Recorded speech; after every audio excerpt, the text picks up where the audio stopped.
we began to feel the fire.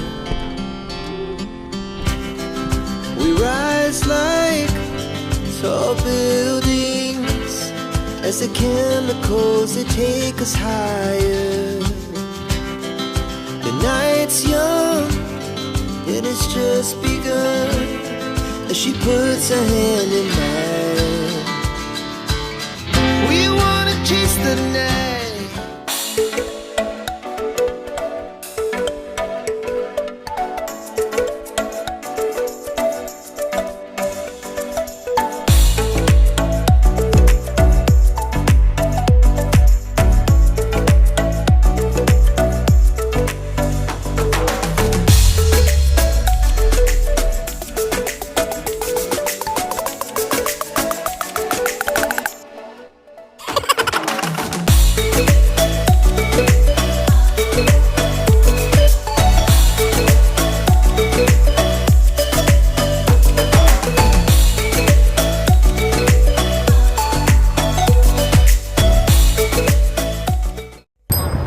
Mga kalingap, mga ka-Adonis,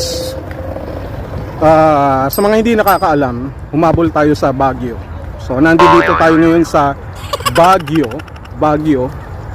So alam niyo naman na marami tayong pinagkakaabalahan, pero binigyan pa rin natin ng tinatawag na panahon para maipakita yung suporta natin sa kalingap.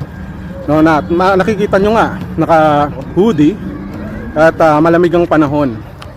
Kasi naman, kahit na paparating ang bagyo, alam ko na, ang tawag doon, alam ko na hindi ito magiging isang malamig na panahon basta-basta.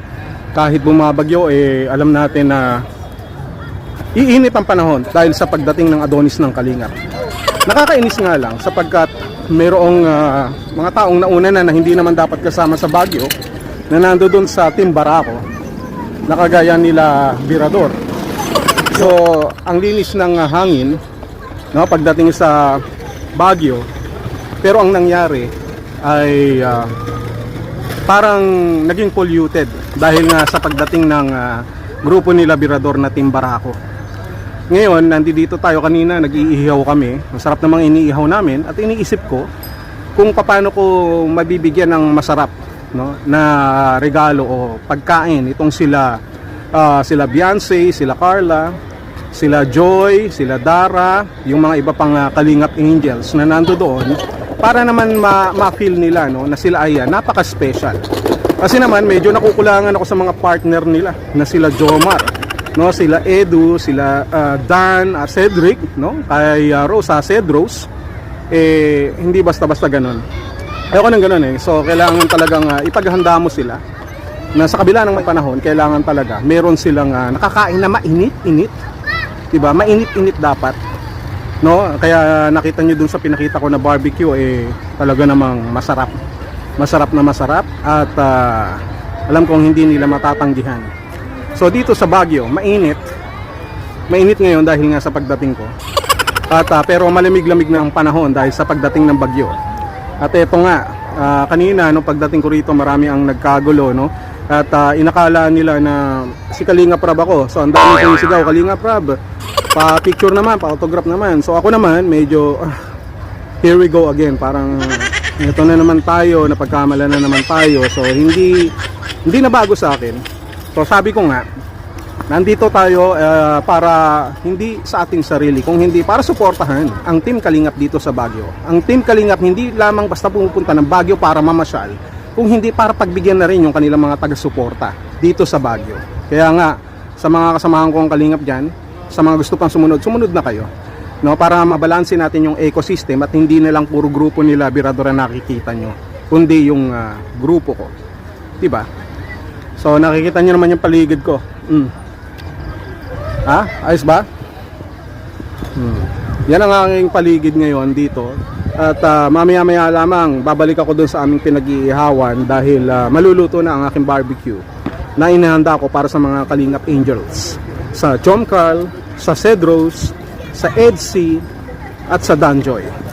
Ngayon, sabi ko nga partly ay disappointed ako Kung pwede nga lang ako na lahat pumartner sa lahat ng Kalingap Angels dito sa Baguio para naman maging mainit ang labanan. Kasi walang katorya-torya, wala man lang sweetness at wala man lang silang hinanda. So anong gagawin natin doon? Ako na lahat, lagi na lang ba ako? So mga Kalingap, samahan nyo ako dito at alamin natin ang mga activities na ginagawa ng Team Kalingap kasama ang mga Kalingap Angels, ang buong Team Kalingap dito sa lugar ng Baguio. Yes, Baguio. Maraming salamat sa inyo pong lahat. Babalik na tayo sa ating bilan na nirentahan. Pero bago ang lahat, i-check ko muna kung okay na yung barbecue. Yung mga inihaw na naihanda namin para sa Kalingap Angels. Alam niyo naman, galante ko eh. Alam niyo naman na galante ko eh. Nagkataon lang na nauna sa akin sila Dan, sila Edu, sila John. Kung nagkataon, wala silang mga collab team.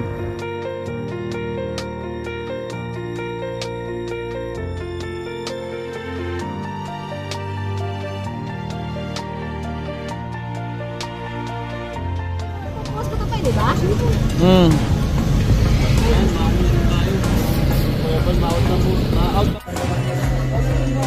Pasko na dito ay.